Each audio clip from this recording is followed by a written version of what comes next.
And now, the Deeper Thinking podcast, where philosophy, psychology, and power collide. Welcome to the Deeper Thinking podcast. This episode delves into the concept of government as an operating system, exploring how political structures function, adapt, and maintain control. Rather than a polemical critique or an unquestioning endorsement, this discussion offers a measured, thought-provoking analysis of governance, examining its historical foundations, its evolving mechanisms, and its future in an era of technological transformation. We trace the parallels between governance and software, from the origins of political authority in ancient societies to the bureaucratic systems of the modern state, from the adaptability of democratic institutions to the rigid hierarchies of authoritarian regimes. Along the way, we engage with insights from political philosophers such as Hobbes, Foucault, Arendt, and contemporary theorists of decentralized governance, questioning whether power is truly distributed or merely repackaged in different forms. This episode also considers critiques of centralized government from libertarian, anarchist, and post-state perspectives, as well as the implications of AI-driven governance, blockchain-based decision-making, and the potential for a world beyond traditional political systems.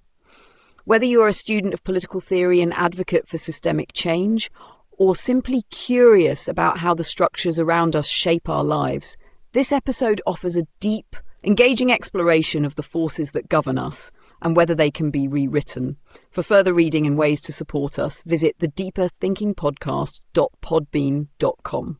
Let's begin. Before nations, before rulers, before history itself, there was only the will to survive. But survival is chaos, and so we built something. We built control. Thomas Hobbes, writing in Leviathan, envisioned the state as the necessary solution to the brutal conditions of a world without governance.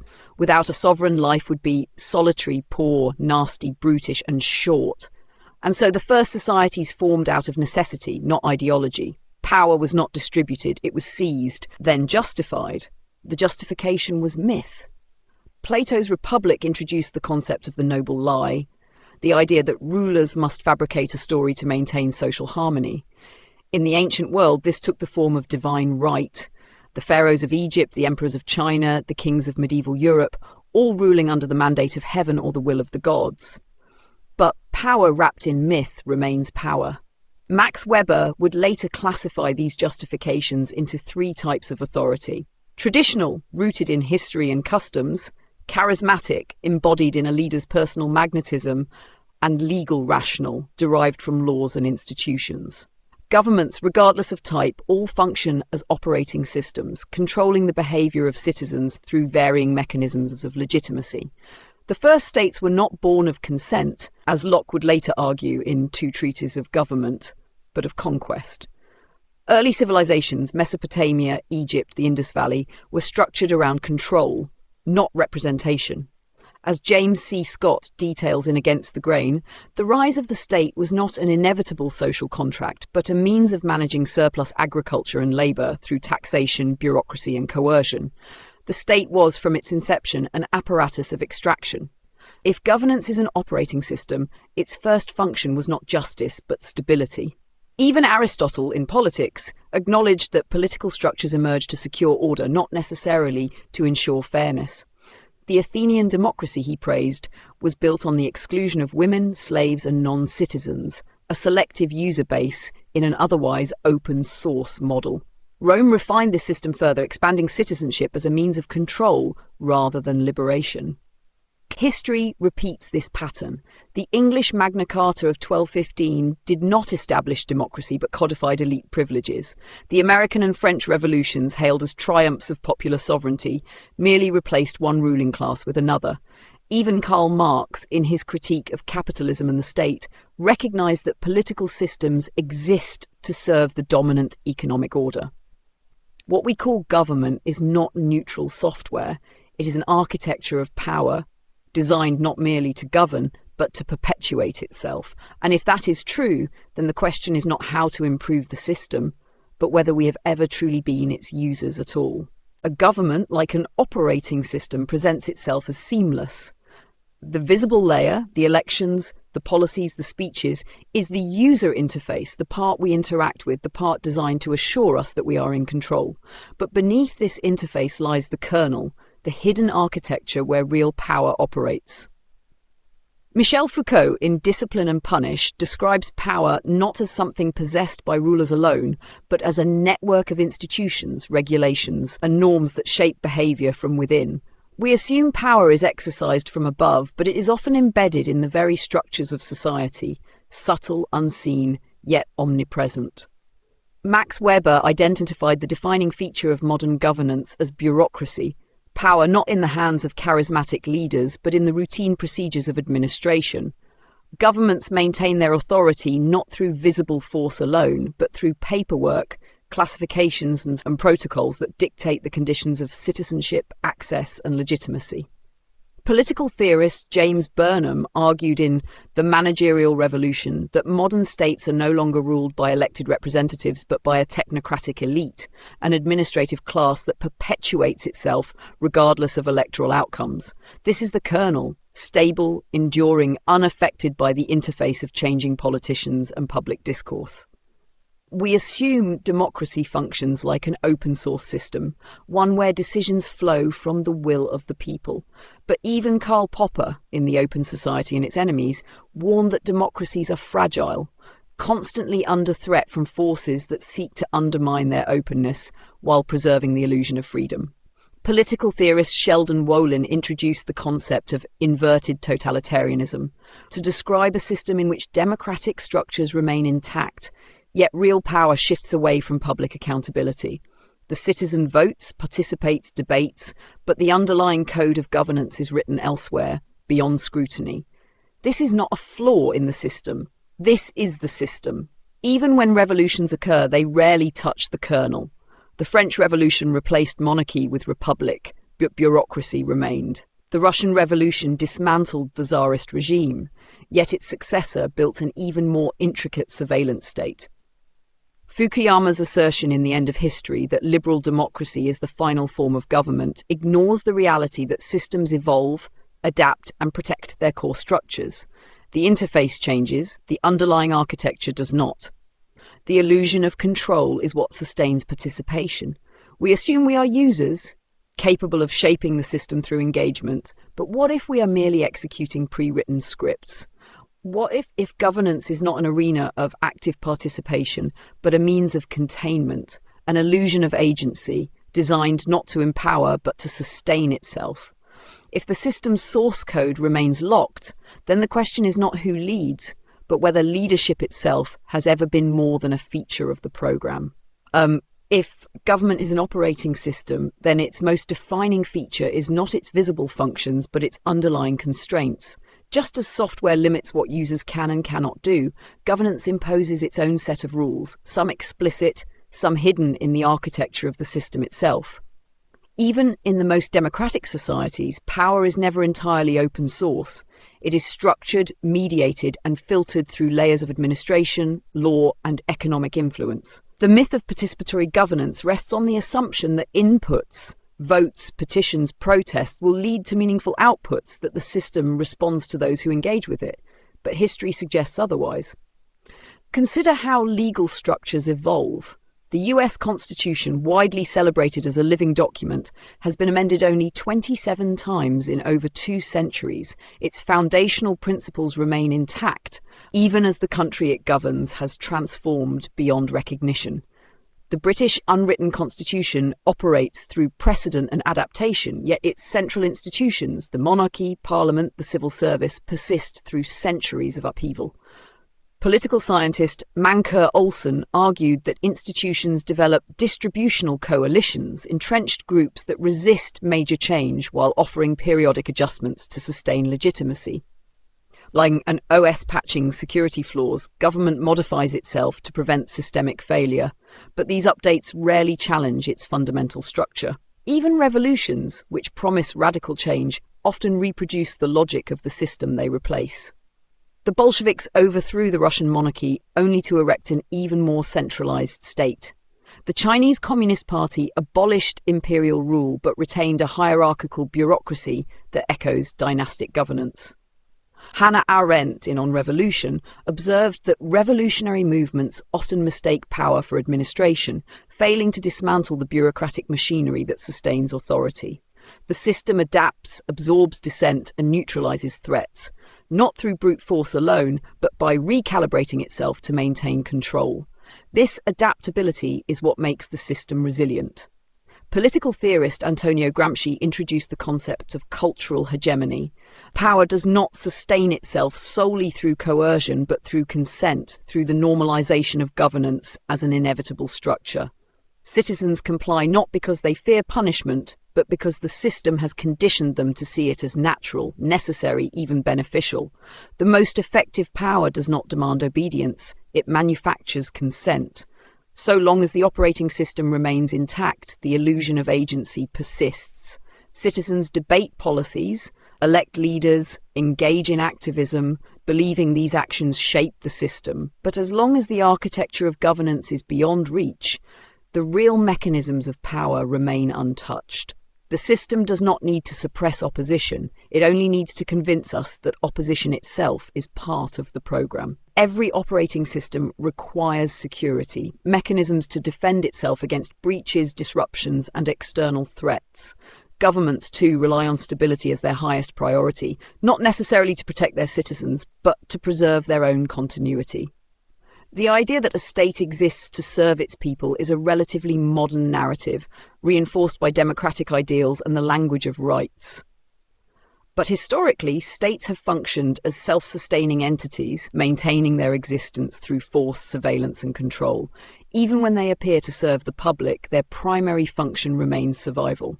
Niccolò Machiavelli understood this well. In The Prince, he describes how rulers must balance fear and favour, how power is maintained not by justice, but by the ability to neutralise threats. A well-governed state, in Machiavellian terms, is not one that guarantees liberty, but one that secures order. Hobbes echoes this in Leviathan, where the sovereign's absolute authority is justified by the need to prevent chaos. To these thinkers, governance is not about freedom, it is about control. And control in modern states is exercised not through visible oppression, but through subtler, more efficient means: bureaucracy, legality, and the management of public perception. In the digital age, this control has taken on a new form. Jeremy Bentham's Panopticon, a theoretical prison where inmates could be watched at all times without knowing when, has become a governing principle far beyond the walls of a penitentiary.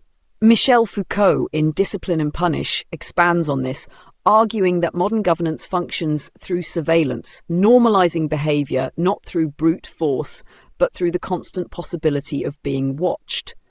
Today, this principle extends into every aspect of life: data collection, algorithmic governance, predictive policing. Citizens may not feel the presence of the state in their daily lives, yet they operate within the constraints it has set. They self-censor, adjust their behaviours, conform, not because they are explicitly forced to, but because the system makes deviation costly. Governments defend themselves not only from external threats, but from their own citizens. Dissent, when it cannot be eliminated, is contained. Elections serve as pressure valves, absorbing discontent without altering the system's structure. Protests are tolerated so long as they do not challenge the foundations of power. Even revolutionary rhetoric is often co-opted, repackaged into the language of reform rather than transformation. What appears as flexibility is, in fact, the operating system reinforcing itself, adapting to ensure continuity. True instability occurs only when the system's security fails, when its control mechanisms break down, when it can no longer predict or contain the movements of its population. But as long as those mechanisms remain intact, governance does not need to be imposed with violence. It simply needs to be designed well enough that most never think to question it at all. A system crash does not always announce itself with spectacle. More often it begins as an unnoticed fault, a miscalculation, a quiet erosion of legitimacy, a vulnerability ignored until it is too late. Governments, like operating systems, are designed to be resilient, to withstand external shocks and internal failures. But no system is immune to collapse. Revolutions, coups, and state failures are not anomalies. They are inevitable consequences of a structure that, despite its adaptability, cannot sustain itself indefinitely. History is filled with moments when a seemingly stable regime disintegrates overnight, not because it was weak, but because the forces holding it together could no longer withstand the pressures beneath. Karl Marx, in his materialist conception of history, argued that all political structures are ultimately shaped by economic conditions, and when those conditions change, governance must either evolve or perish. The French Revolution did not emerge from abstract philosophical debate, but from financial crisis and food shortages that made the existing order untenable. The Soviet Union did not collapse because of a singular event, but because decades of economic stagnation and bureaucratic inefficiency rendered its governing system obsolete. Empires, monarchies, republics, each in their time has believed itself permanent, only to discover that permanence is an illusion. But if collapse is inevitable, why does it so often come as a surprise? The answer lies in the opacity of power. Those within the system rarely recognize its fragility until the moment of failure. Antonio Gramsci described this phenomenon as a crisis of hegemony. The moment when the dominant ideology no longer commands consent, when the stories that justify governance cease to be persuasive. Governments do not fall simply because they are opposed. They fall when people no longer believe in the legitimacy of the system itself. The Roman Empire endured waves of external invasion, economic decline, and political corruption, but it truly collapsed when its citizens no longer saw it as worth defending. Revolutions are often framed as radical breaks from the past, but they are in reality system resets. The old interface is wiped away, but the kernel remains. The French Republic inherited the bureaucratic machinery of the monarchy it replaced. The Bolsheviks dismantled the Tsarist government only to construct an even more centralized state. The Arab Spring promised democratic renewal, but in many cases, the structures of military and economic power persisted, rearranged but not removed. The cycle repeats: new leadership, new ideology, but the same fundamental architecture. Most successful revolutions do not simply change the ruling class, they alter the code of governance itself. But such moments are rare. More often, the system does not disappear. It reboots, recalibrates, and continues, modified but fundamentally unchanged. If governance is an operating system, then democracy is often framed as its most advanced version, an iterative upgrade from the monarchies and autocracies that preceded it. Unlike rigid closed systems that centralize control, democracy presents itself as flexible, self-correcting, and open to modification. Its primary mechanism of change is reform, a process through which policies, leaders, and even constitutions can be adjusted to reflect the evolving will of the people. But like any software update, reforms are rarely revolutionary. They are patches designed to fix immediate vulnerabilities while preserving the underlying architecture. John Rawls, in A Theory of Justice, argued that democratic governance should aim for fairness, ensuring that institutions are designed to benefit even the least advantaged. Yet history reveals a different pattern. Democratic reforms are often reactionary, emerging not from a commitment to justice, but from the need to prevent system-wide failure. Universal suffrage was not granted out of moral enlightenment, but to integrate previously excluded groups into a controlled framework of participation. Civil rights movements forced changes in law, but those laws did not dismantle the economic and institutional structures that had sustained inequality. Democracy updates itself not to redistribute power, but to maintain stability by making just enough concessions to prevent collapse. In this sense, reform is often misinterpreted as progress. Political theorist Francis Fukuyama famously declared the triumph of liberal democracy as the end of history, suggesting that no further structural evolution was necessary. But the assumption that democracy is a perfected model ignores its own built-in obsolescence. Like any system designed to maintain equilibrium, it excels at absorbing dissent without fundamentally altering the balance of power. Protests are permitted, elections are held, policies shift at the margins, but the administrative machinery, the legal framework, and the economic hierarchies remain largely untouched. This is why systemic injustice persists across generations despite centuries of reform. Even the most dramatic democratic transformations follow this pattern. The abolition of slavery in the United States did not dismantle racial hierarchy. It reshaped it through segregation, incarceration, and economic exclusion. The transition from apartheid in South Africa established formal equality, but left economic power largely in the same hands. Each of these shifts functioned as a system update, a necessary correction to prevent further instability, but not a rewrite of the code itself. The problem is not that democracy cannot change. The problem is that its mechanisms of change are designed to be slow, cautious, and fundamentally conservative. It evolves just enough to preserve its own legitimacy, adapting to new conditions while ensuring that its core structures remain intact. Like any operating system, it updates itself, not to transform, but to persist. Governance does not exist in isolation. It interacts with other systems, economic, technological, cultural, each with its own logic, its own internal rules. The challenge is compatibility. In a world increasingly interconnected, where trade, migration, and information flow across borders, political systems must negotiate with one another, often under conditions of friction and contradiction. Just as different operating systems struggle to communicate without shared protocols, nations with divergent governance models find themselves in constant tension, attempting to synchronize without fully integrating. Immanuel Kant, in Perpetual Peace, envisioned a world where rational states, bound by mutual interests, would establish a framework for lasting peace. But Kant's vision underestimated the complexities of governance. Sovereign nations, unlike software, cannot simply update to a universal system. They are shaped by history, geography, ideology, factors that make seamless integration impossible. The European Union, often heralded as a model of political interoperability, remains burdened by national interests, economic disparities, and legal inconsistencies. Brexit was not just a political rupture, it was a failed negotiation between competing system architectures, revealing the difficulty of maintaining cohesion without a central governing authority.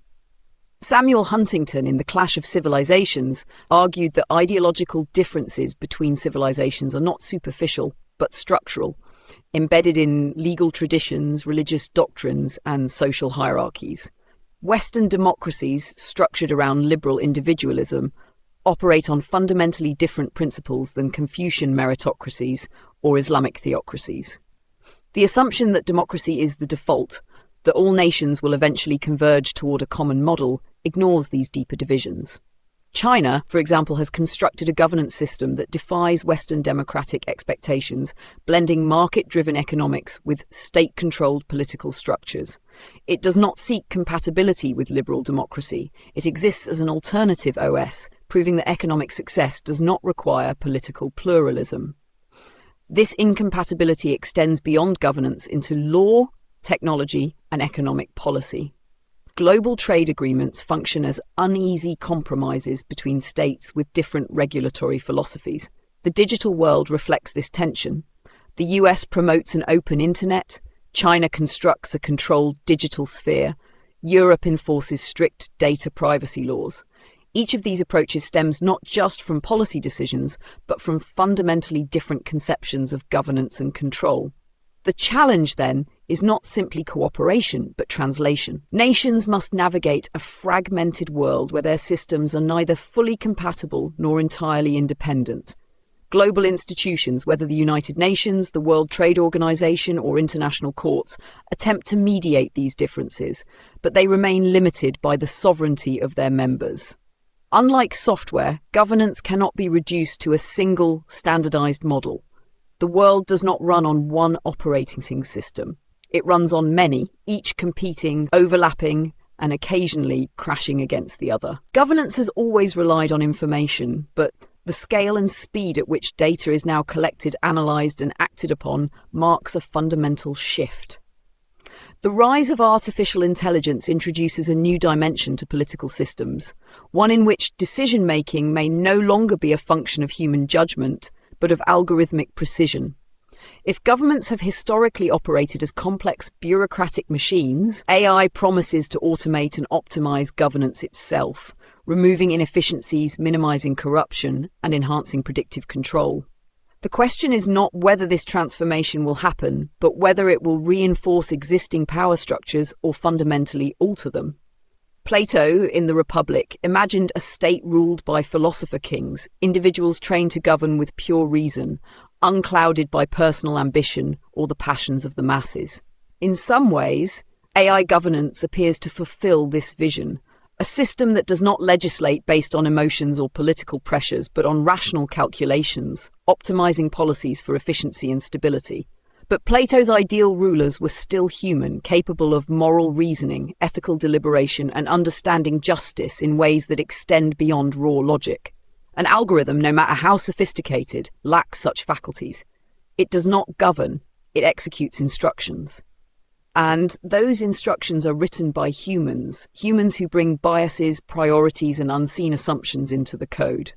Hannah Arendt, in The Human Condition, warned against the danger of automation in political life, arguing that true freedom requires the ability to deliberate, to choose, to act unpredictably. AI governance, by contrast, promises the elimination of uncertainty. Predictive policing anticipates crime before it happens. Risk assessments determine who receives loans or medical treatment. Social credit systems dictate which behaviors are rewarded or punished. The goal is not justice, but order. Not liberty, but efficiency. A society governed by AI is not one without bias. It is one where bias is embedded, invisible, and unquestionable. China's expanding use of AI in governance illustrates both the promise and the peril of this approach. The country's social credit system assigns scores to individuals based on behaviours deemed socially or economically desirable. Access to loans, travel, even education can be restricted by an algorithmic assessment of one's trustworthiness. This is governance as data management, where deviation from the expected norm is not debated but penalised. But even in liberal democracies, the use of AI in policy making is accelerating. Courts use machine learning to assess recidivism risk. Government agencies automate welfare eligibility. Intelligence services rely on predictive models to assess security threats. The risk is clear: a world in which governance is no longer accountable, where authority is exercised without recourse, where power is not held by individuals but embedded in systems that do not explain themselves. The final question is not whether AI can govern, but whether governance in the hands of machines can still be called government at all.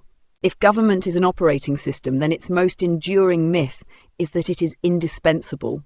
Every society, from the earliest empires to the most advanced democracies, has treated governance as a necessary structure, an inevitability woven into human civilization itself. But what if this assumption is flawed? What if the concept of governance as a centralized system, whether controlled by kings, parliaments, or algorithms, is merely one model among many?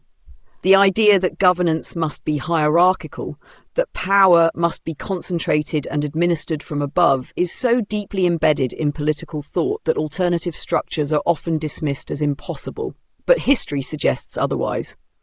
Pierre-Joseph Proudhon, in What is Property, argued that true political freedom lies not in choosing rulers, but in eliminating rule itself. His vision of anarchism was not one of chaos, as its critics claim, but of decentralized cooperation, societies organizing themselves through mutual aid rather than enforced authority. David Graeber, in The Dawn of Everything, challenged the notion that hierarchical government was an inevitable stage of human progress, pointing to historical examples of large, complex societies that operated without centralized rule. The indigenous governance systems of pre-colonial North America, for instance, functioned not through coercion but through consensus, with leadership acting as guidance rather than command. Technology now enables forms of governance that were previously unthinkable. Blockchain networks, decentralized autonomous organizations, DAOs, and peer-to-peer decision-making platforms have demonstrated that complex systems can operate without traditional authority structures. In a blockchain-based governance model, rules are enforced by code, not by human administrators. Decision-making is distributed, not concentrated. This represents a fundamental shift, one where governance does not require rulers, only protocols.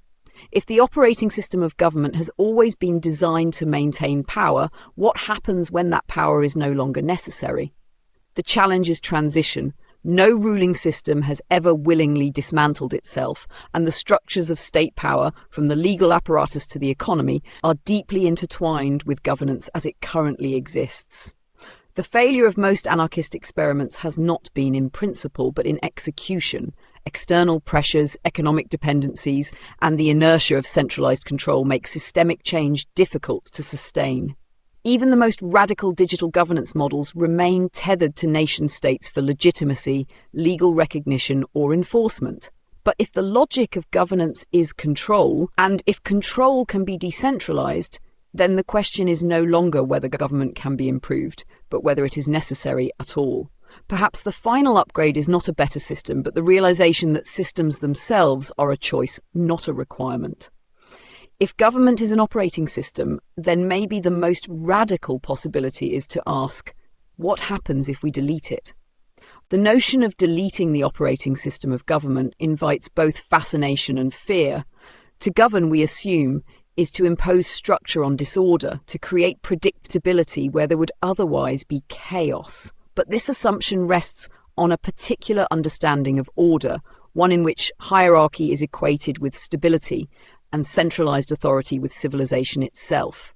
Yet history, anthropology, and emerging technologies all suggest that alternative models exist, that governance does not require rulers, that power does not need to be concentrated in the hands of the few to function effectively for the many. James C. Scott, in The Art of Not Being Governed, details how entire populations have historically avoided state control, developing societies that operate outside conventional governance structures. The Zomia highlands of Southeast Asia, the maroon communities of escaped slaves in the Americas, the stateless pastoral societies of Africa, all demonstrate that humans are not inherently dependent on centralized rule. These societies function through decentralized decision-making, reciprocity, and shared norms rather than imposed laws. They do not require an operating system because their organization is not programmed from above, but emerges dynamically from within. But modern governance, especially in the digital age, seeks to make such alternatives impossible. The expansion of state surveillance, the bureaucratization of daily life, and the algorithmic management of populations all reinforce a singular truth. To exist within society is to be governed. Hannah Arendt, The Origins of Totalitarianism, warns of a world where governance ceases to be a visible force and instead becomes an omnipresent structure, where participation in the system is not a choice but an inevitability. When every transaction, every movement, every communication is tracked, recorded, and regulated, where does governance end and life begin? The digital frontier, once imagined as a space of autonomy and self-governance, has instead become an extension of state and corporate control. The internet, originally designed as a decentralized network, is now dominated by a few powerful entities subject to government regulation, censorship, and surveillance. Cryptographic technologies like blockchain offer a glimpse of escape. Peer-to-peer exchanges, self-executing contracts, governance through consensus rather than authority. But even these innovations remain vulnerable to state intervention. The dream of a world without imposed governance collides with the reality of power. Those who rule do not willingly relinquish control. Perhaps governance, like software, has become too embedded to be removed entirely. But if we cannot delete it, can we rewrite it?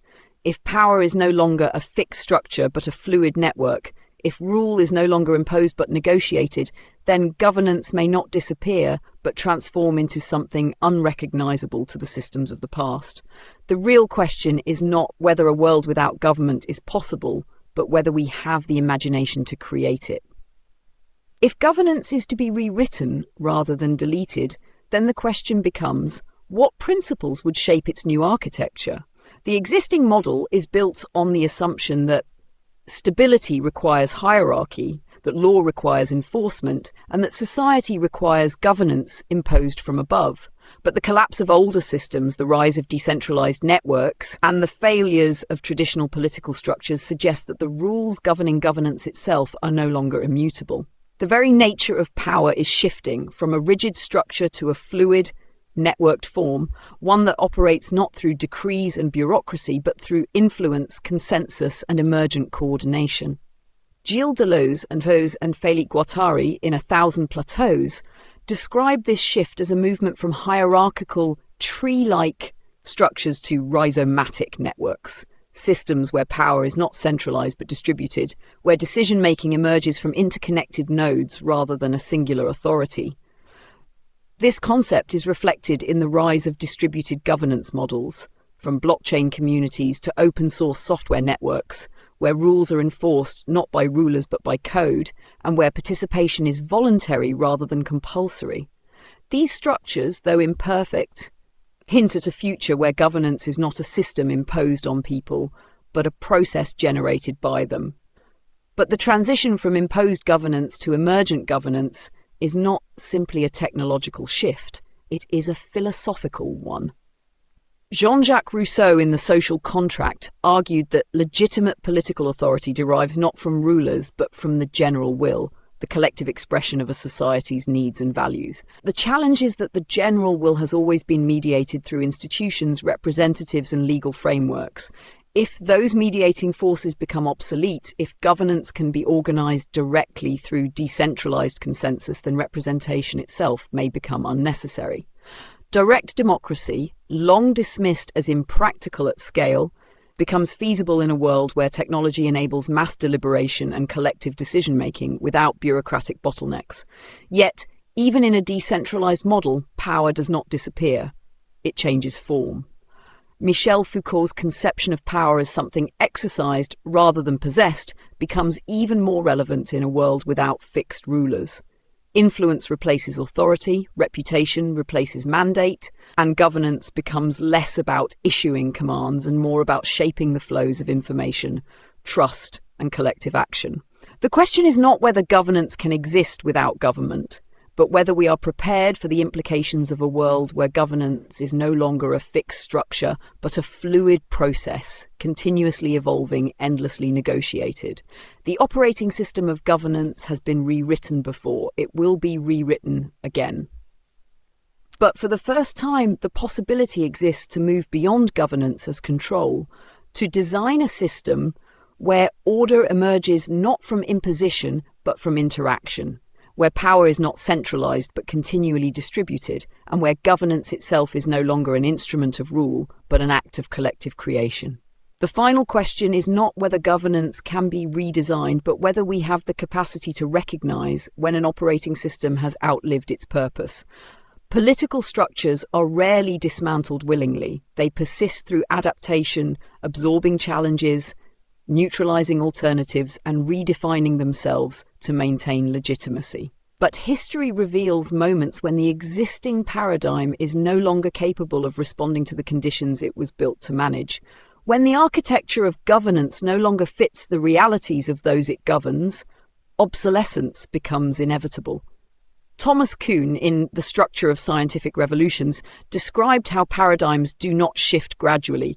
They collapse when anomalies accumulate, when a framework can no longer contain the contradictions that emerge within it. Governance is no different. The assumptions that have shaped political systems for centuries, the necessity of the state, the primacy of centralized authority, the legitimacy of representative democracy, are increasingly questioned in a world where information flows without borders, where economic power is no longer tied to geography, where technology enables coordination beyond the limits of traditional institutions. The logic of the nation-state, once the dominant organizing principle of human affairs, is beginning to fray. This is not to say that governments will vanish overnight, nor that states will cease to exist. The process of transition is neither clean nor predictable. But there are signs that the architecture of governance is shifting in ways that existing institutions cannot fully control. Decentralized finance challenges the monopoly of central banks. Open-source legal frameworks challenge the necessity of state-enforced contracts. Global digital communities operate outside the jurisdiction of any single nation, creating networks of allegiance that are not defined by borders but by shared interests, values, and code. These are not just new tools, they are indicators of a changing paradigm, one in which governance is no longer synonymous with government. Yet, the greatest challenge is not technical but conceptual. The most enduring operating systems are those that become invisible, woven so deeply into daily life that they seem natural, inevitable. Governance, too, has embedded itself into the way we understand order, justice, and authority. To imagine a world beyond it is to unlearn centuries of political conditioning, to recognize that governance is not a law of nature, but a construct, one that, like all constructs, can be redesigned, replaced, or abandoned. If the system is outdated, if its functions no longer serve those who live within it, then the only question that remains is whether we will continue to maintain it or whether we will allow ourselves to conceive of something new. The next system is not waiting to be built. It is already emerging. The only uncertainty is whether we will recognize it before it becomes the new invisible architecture of power. Until next time. This episode of the Deeper Thinking podcast was written, produced, and researched by Benjamin James. It was read by Holly, a digital narrator. For further reading, resources, and a chance to support the show, visit the episode webpage, where you'll find book recommendations, key topics to explore, and a way to buy me a coffee. And if you enjoyed this episode, please consider leaving a review on your preferred platform